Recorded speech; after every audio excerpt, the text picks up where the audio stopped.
Hello everybody, Rob from Revelation Rain, and it's been a long while since I've made a live video. Some of the videos that I've put up lately have been like old shows, or I put together some small ads for some of the new merchandise that we have out. But it's been a while since I've been in front of the camera recording an actual video for Revelation Rain. And there's a good reason for that.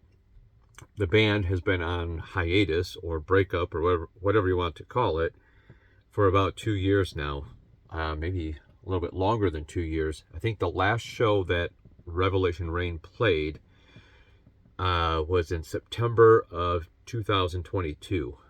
And that was a show called Bridgefest in Port Huron, Michigan. And it was half of Revelation Rain, really. It was myself, Grant on drums, and then two guys that we had fill in because we didn't have a complete lineup. So it wasn't the full band per se. The last time that the full band played, I don't even remember. I think it was in the summer of 2021, maybe? Nah, I could be off. There might have been some later 2021 shows, maybe even to early 2022 when Tyler joined the band, but it doesn't matter. The point is the band has been non-existent for quite some time, and so I wanted to get in front of the camera and just kind of bring everybody up to speed. I still do get some inquiries as to what happened to Revelation Rain. Are you guys available for shows? Which is amazing. It's a testament to what we accomplished in the short period of time that we were active. But what I want to talk about in this new series of videos is the merchandise, the stuff that is still available, and at the same time give a little bit of background on each of these. And today I'm going to talk about our debut record. Let me see if I get it in there. Vengeance is Mine. There we go. That's our debut album, and I do mean album. This is on vinyl. It was also available on CD. Now, it is no longer available on CD. We released that through CD Baby, and we did 2 or 3 runs of that CD, 100 copies each time. So we sold quite a few copies of that CD. With the short amount of time that we were active and with the limited amount of touring that we could do. You have to remember, we released this album in 2020 and everything was shut down. We were still playing shows, but they were hard to come by in that period of time, and we all know why. I'll leave that alone. But anyway, it did rather well for us. Now, it's no longer available on CD because we haven't ordered any more CDs. Because, again, we're not active. We have no way to truly promote them other than through YouTube. But it is available on Spotify. If you go to Spotify and search Revelation Rain, both of our albums that we recorded are available on Spotify. Actually, they're available on over 150 or 250 different streaming platforms. However many there are out there. We're on all, or just about all, of those platforms, so you can still go and listen. But I want to talk about this record, this album, by the way. That was the CD. The album version on vinyl, we did that through a company called Digger's Factory. All right, and we did a run of 100 copies of this as well, and there's the backside of it. In that, we sold all 100 copies.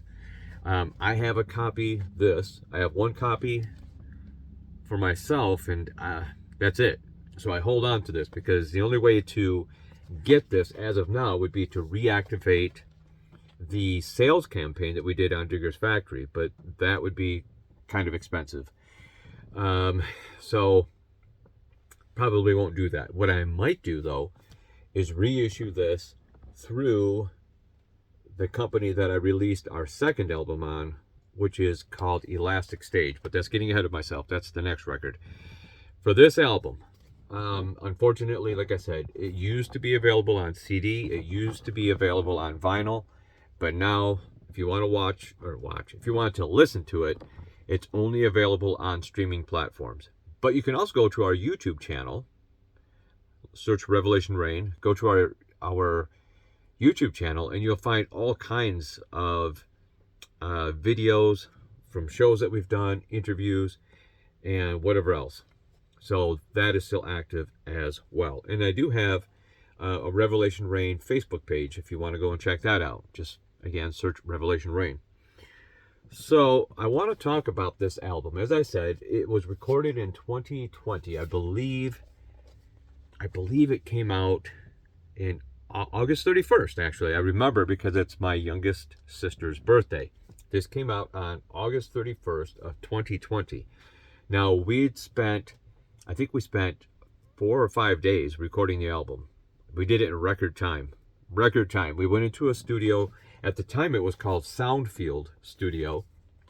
Now it's called Liberty Flagship or Liberty, something like that. Pete Bass still runs it. Excellent guy, excellent producer. He produced the record for us. But we went in there. We did 2 or 3. It may have only been 2 or 3 days. I don't know. I'll just say 3 or 4 days. But they were marathon days. We would get there early in the morning, and we would not leave until very late at night. And then we'd go back to where Grant was living at the time, stay at his house, and get back up and do the same thing over again. But we had those songs down. Revelation Rain, we finalized our lineup, myself, Grant, JT, and Marty, I'm trying to think, I think it was in March of 2020, I think. No, that's when Grant and I first put Revelation Rain together. It's just the two of us. We got together in March of 2020, and the very next week is when the shutdown happened. So we were on hiatus for a couple of months. I think by May of 2020, we had the lineup finalized. And what's funny is we meaning Grant and I, already had shows booked before we even had a complete lineup. We're notorious for doing things like that. So we finalized the lineup just in time because 2 weeks later was our first show. So to JT and Marty, it was like, welcome to the band. Here's 10 or 15 songs, whatever it was. Learn them because you're going to need to know them in 2 weeks for our first show. So we did quite a few shows between, I think that first show we did was in end of May, early June, maybe. We did several shows after that, and by August, late August or mid-August, we were ready to go into the studio and record an album. And it was actually Marty's idea for us to go into Soundfield, as it was called at the time, and have Pete Bass produce for us.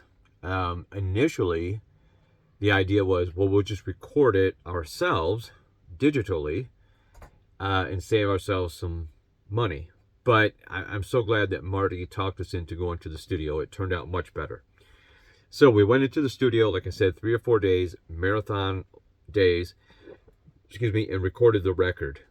We sent the final masters, the final copies, to CD Baby, and within a couple of weeks, we had the first batch of CDs, and it was available on all the streaming platforms. So we then went out and did a lot more shows to promote that record. And like I said, it did pretty well for us, all things considered. But I want to talk a little bit about this, not just the recording process, but the songs that are on here. Now, when Grant and I put Revelation Rain together back in March of 2020, we knew we wanted the band to be called Revelation Rain. We knew that we wanted to do Christian music, and we knew that we wanted to have a 4-piece band, and hopefully everyone would write, everyone would sing, everyone plays their own instrument. It's kind of like, our version of a band like Kiss, all right? And that's what we ended up with. But by virtue of the fact that Grant and I had been in a previous band together where we did mostly covers, but we did do some originals, the songs that were available to Revelation Rain by the time we went into the studio were songs that I had already written, some recent ones, but a lot of them were many, many years old. So we knew that a majority of the album was going to be songs that I had brought in. In fact, initially we thought it'd just be 10 tracks that I brought to the table. But when JT and Marty joined the band, we realized that we had two other really strong songwriters in our fold now. So we didn't have a whole lot of time. So it wasn't like we could say, okay, JT, you bring 2 or 3 songs. Marty, you bring 2 or 3 songs. We'll learn them and then go in and record. We didn't have that much time. So it was, okay, JT, give us 1 song at least. Marty, give us 1 song at least. We'll at least learn those ones. We'll take 2 of my tracks off and put 2 of yours on. And not out of some sort of, equality or virtue signaling or anything like that. If their songs were not good enough, then they wouldn't have ended up on the record. But they were more than good enough. More than good enough. So they belonged on the record. Made it a much better record because at least it was a little bit more well-rounded. Instead of it just being basically, a Rob solo album with these guys playing on my tracks, it became much more of a band because now we had at least contributions from 2 of the other guys.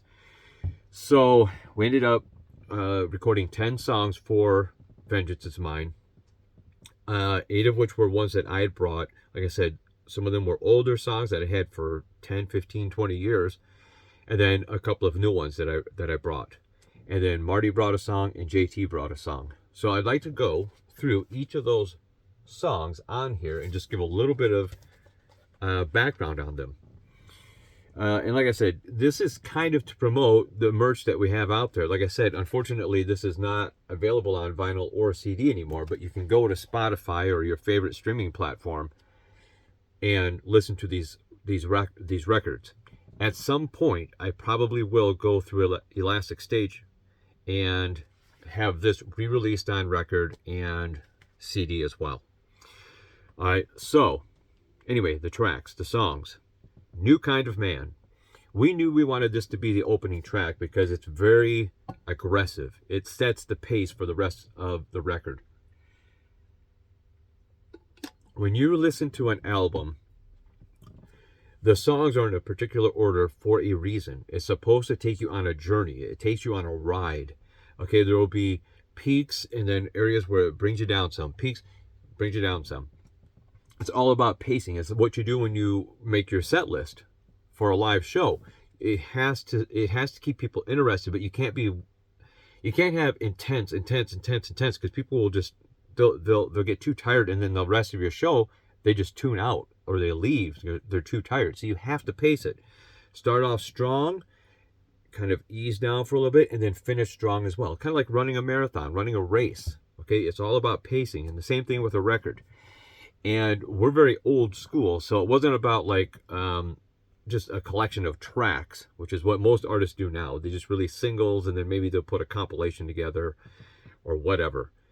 When people record albums, okay, it's a collection of songs, and there has to be not a theme. It doesn't have to be a concept, but they have to have a certain tonality. There has to be something that kind of strings them all together. And again, you want for it to be one big picture. And when I listen to an album, I listen to the whole album. I set aside enough time to where I can listen to it from start to finish. I don't like to listen to just a couple of tracks and then I'll come back later and listen to 2 or 3 more. It's an experience. And if you're a real music lover, then you do the same thing. You know exactly what I'm talking about. You set aside an hour or whatever it's going to take and you listen to it from start to finish. And then you might start it over and pick up the nuances that you may have missed the first time through. So that's what we were doing when we put this album together. A New Kind of Man was the opener. It set the pace. It's intense. It grabs you like you're immediately invested in this experience. All right. So New Kind of Man, and that was a song that I had written, I don't know, 15 years before, maybe even longer. But it has dual vocals on it.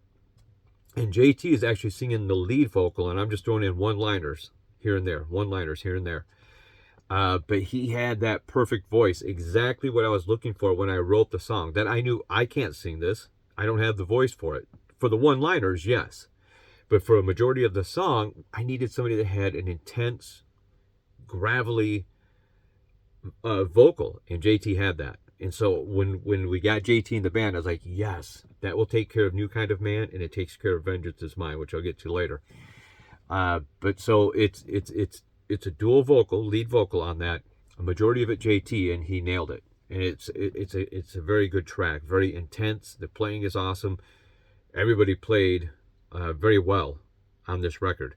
So in my line of thinking, and Grant was the same way. We grew up on bands like Kiss and Quiet Riot and Motley Crue and things like that, but particularly Kiss and Quiet Riot for me. And whenever you would listen to a Quiet Riot record, I'm going to use that as my main reference. They would have a first track that was like the grabber. And then their second track was always going to be whatever that single was going to be. That song that was going to go to MTV, that song that was going to go to radio. So if you had Quiet Riot Metal Health, the first track is the title track, Metal Health, which sets the pace for the rest of the album. It's the grabber. Now you're invested. The second track is Come On Feel the Noise, which everybody knows that song. It blew up for them. All right? That's where your single would end up. The first, I shouldn't say the first, but the album that really got me into Kiss in 1984 was Animalize. And if you look at that record and listen to it, the first track is I've Had Enough. It's the grabber. It brings you in. It's intense. It's a really good track. But the next track is Heaven's on Fire, which was the single which blew up for them. So in my line of thinking, and I think Grant as well, it was like whatever song we're going to make as our first single, that should be track number 2. And that was Taste of Tomorrow. Now, initially, we thought that Tears on the Wall was going to be our first single because it has that same sort of radio friendliness that Taste of Tomorrow has. We ended up going with Taste of Tomorrow because that was a brand new track that I brought in. Tears on the Wall is an older song, but when I brought in Taste of Tomorrow, I was really excited about it. And I hope that the other guys would be as well. And they grabbed onto it too. And so we decided, yeah, this one should be the first single. So that's why Taste of Tomorrow was track 2. And that, like I said, was a newer song that I'd brought in. And it's that radio-friendly type of track. And it's got that hook that you're always like, you remember it. It's just stuck in your head. And it has that sing-along chorus. That's what it's all about. Now, I'm not saying it's an anthem. It's not. But it has that sing-along chorus, and you'll remember it, all right? Now, like I said, it's all about pacing, so you kind of want to bring it down a little bit now. You've got them. You hit them with the 1-2 punch. You got to bring it down somewhere. People will, they're going to be too tired. They're going to be mentally exhausted, and they're not going to truly listen to the rest of the track. So the next song was Days of the Week, W-E-A-K, okay? Play on words. Days of the Week is more of a mid-tempo song, but I tell you, it's a song that we would do it live sometimes, but I don't think we did it live enough. But that's probably my own fault. It's a hard song to sing,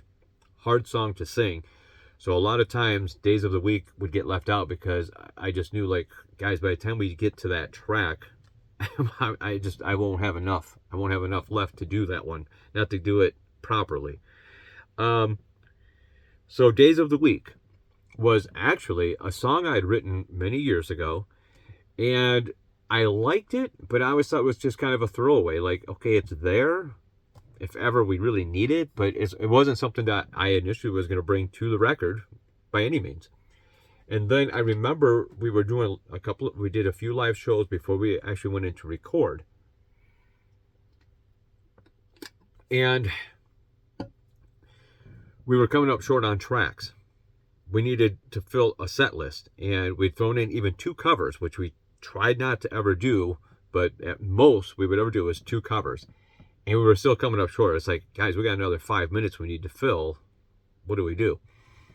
And so I said to the guys, I'm like, well, I do have this song. I'll play it for you, and you guys can take it or leave it. I don't have any high expectation. If you don't like it, just say so, because I get it.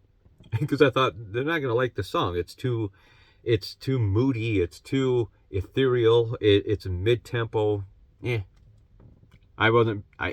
didn't get it at the time.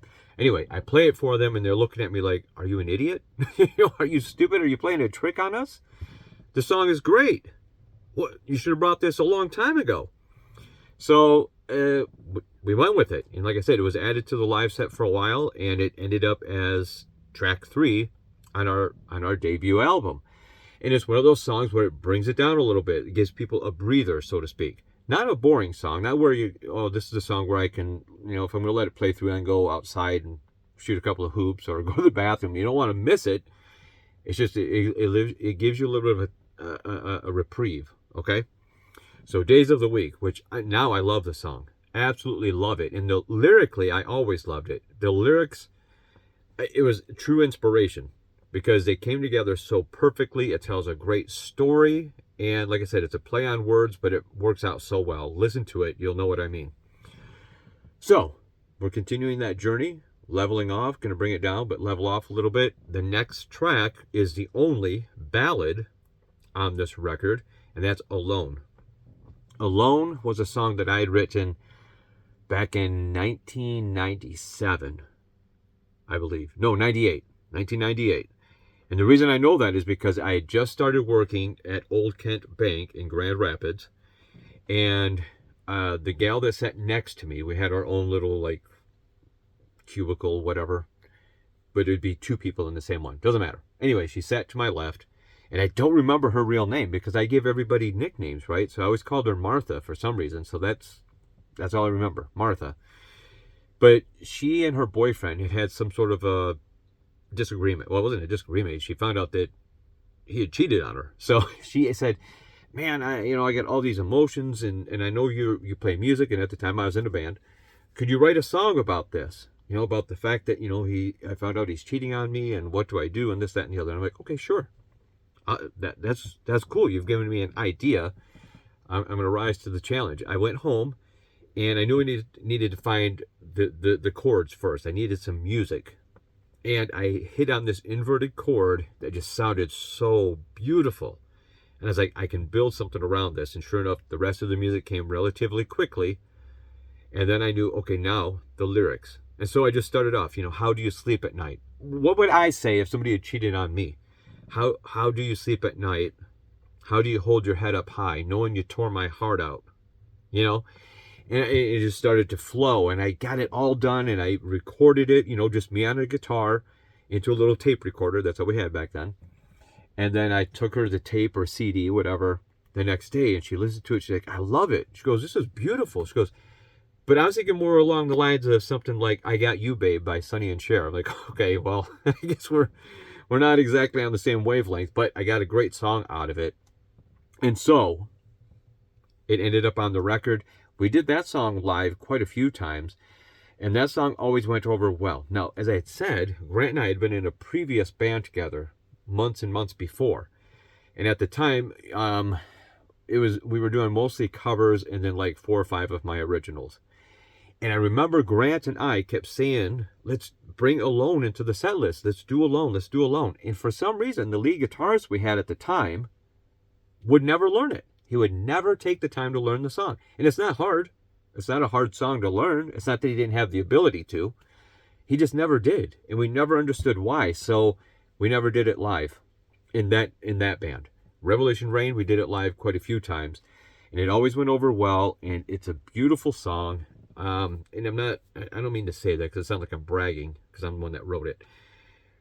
It's a beautiful song. I don't care if somebody else would have written it. I'd say the same thing. It's not because I wrote it. It's just that the way it came together, it's a great song. Now, we always think in album terms. We, meaning the band. So it was side 1, side 2, that type of mentality. Side 1, side 2. So we knew there's going to be 10 tracks. So 5 songs on each side. How do we end side 1? Well, you want something intense. You got to bring it back up. You got to end on that high note, side 1, and prepare for side 2. So we went with Night Falls Fast. Now, that was a song that Marty brought in. He had played that. He had written that song when he was in a band many years before. He had written the music. It had different lyrics. And he had played that for us, the demo that they had done. And it was really good. But Marty said, well, I wrote the music, but the other guy wrote the lyrics. All right, so we're going to need new lyrics for this. So he brought the music. We recorded it as a band, just the music. And then he said, Rob, will you write lyrics for it? So I said, sure. So I took it home, and I'd had this title in my head for a while, Night Falls Fast. I just thought it sounded cool, Night Falls Fast. So I was like, okay, how do I build around that? Well, again, we're a Christian rock band, and we do a lot of biblically themed songs. And one of the biggest themes of the Bible, the end times. You know, the rapture, the 7-year tribulation, the battle of Armageddon, millennial kingdom, etc. So I was like, I'm going to write something around that, especially around the whole tribulation period. And what happens if you don't get saved prior to the rapture, then you have to go through that 7-year tribulation period. And that's what that song is about.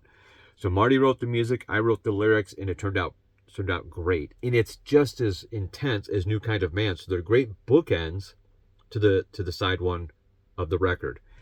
But like I said, that's to build to side two. You want to start side two off strong as well. So we went with Can't Forgive What I Can't Forget. That was a song that I'd written maybe 5 years before, so it wasn't terribly that much of an older track. But again, building around biblical themes, Can't Forgive What I Can't Forget. It's one of the things where, you know, we, like Christ forgives us when we trust on the blood. When you trust on the blood of Christ, all of your sins are forgiven because the blood of Christ washes your sins away. And furthermore, the Bible says that when that happens, your sins are cast as far as the east is from the west. Meaning, and God even says that he remembers them no more. Remembers them no more. Notice he doesn't say he forgets them. To forget something implies that you could later on remember it. He says he remembers it no more. It will never ever be brought up again. Your book that's waiting for you in heaven will be clean if you're saved. The blood has washed away all your sins, past, present, future. So we as Christians should do likewise. If you forgive someone, if you truly forgive them, then you're not going to bring up the transgression again. You're going to forget it. Even if you don't really actually forget it, you're going to never bring it up again. If you've truly forgiven the person, it should never ever become an issue again. Women, women who have filing cabinets going back 50 years, you know, guys, if you've been in an argument with your wife or girlfriend, all of a sudden, yeah, but back in 1972, remember when, okay, I'm picking on girls, but it's the truth. But people in general will do that. And the twist on this is, it's not that I'm not going to forgive this person because I haven't forgotten what they've done to me. It's I won't forgive myself. I'm having a hard time forgiving myself because I can't forget the bad things that I've done to myself and to others, the hurt that I've inflicted on people. But the twist to that again is that, but through Christ, I need to. See, if you're going to be like Christ, it's not only that you forgive others, you forgive yourself. And that was a thing I was struggling with for a long time. So there it is. Can't Forgive What I Can't Forget. Track 2 of side 2, again, what was going to be the single, it ended up being, I think, the second single instead, Tears on the Wall. Now, Tears on the Wall is a song that I wrote way back in high school. So we're talking like early 90s. But I had hit on this, it's simple, it's A, C, and G, but it's just played at a frenetic pace. And it's got that gallop to it, almost like Iron Maiden. Not that I had that in mind, it's just how it turned out to be. And so it's got that drive. It just drives all the way through. It drives. And I remember whenever we would have rehearsals, sometimes we would just play songs in a particular order, like if we were rehearsing a set list for a show. That's what we would do. We had the pacing. But if we didn't have a show coming up, sometimes we'd just be like, all right, each guy, every so often, just throw out a song. Throw out a song, and that's the one we'll do. And whenever it would come to JT, he'd always say, Tears on the Wall, because he loved that driving, and then also because he gets to play four guitar solos in that song. And he nails every one of them, so I can see why he would want to do that. Grant and I love that song, but it is especially taxing for him because that drum thing, which is almost like a disco beat, which is crazy. It's as heavy as and intense as that song is, it has a disco drum behind it. Okay? And vocally, it's me just nonstop go, go, go, go, go. And it can be very taxing vocally. Whenever we would play Tears on the Wall, which was in almost, I'd say like 99% of the set list we ever did, it was always track number 2. Because if you put it any further down, either the drums are going to start to lag or my vocals are going to give out. Because it has to be played early enough to where we still have enough adrenaline, enough energy to do it. But you wouldn't want to open with that song. But it makes a great second song. So we'd usually do something like Holy, and it would go right into Tears on the Wall. All right? But again, it's all about the pacing. So Tears on the Wall, which is one of my most favorite songs, it's just got all the right elements. It's got that catchy chorus again, that hook, perfect. But again, you want to start bringing it down a little bit. You got to give people a little bit of a breather. So the next song on the album is Bloody Thumbs. Now, Bloody Thumbs was a song that JT had written years before in a previous band.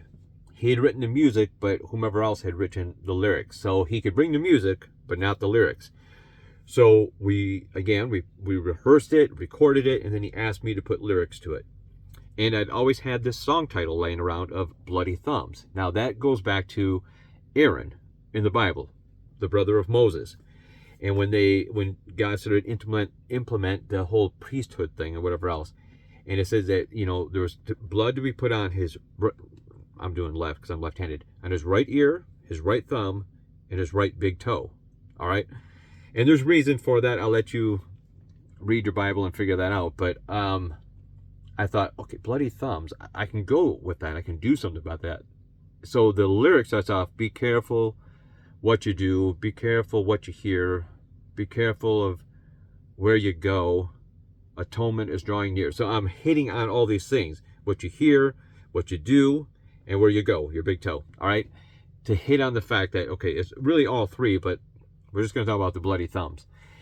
And I always thought it was a cool title, and so that's where the lyrically came from Aaron, from the Old Testament, the Bible. All right, the brother of Moses.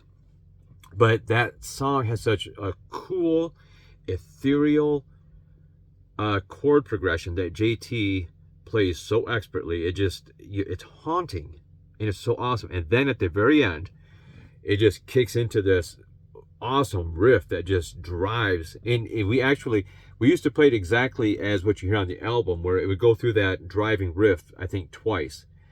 And I remember Grant, it was his idea. It's like, this riff at the end is so awesome. Why don't we do it longer? So we would go four turns instead of 2.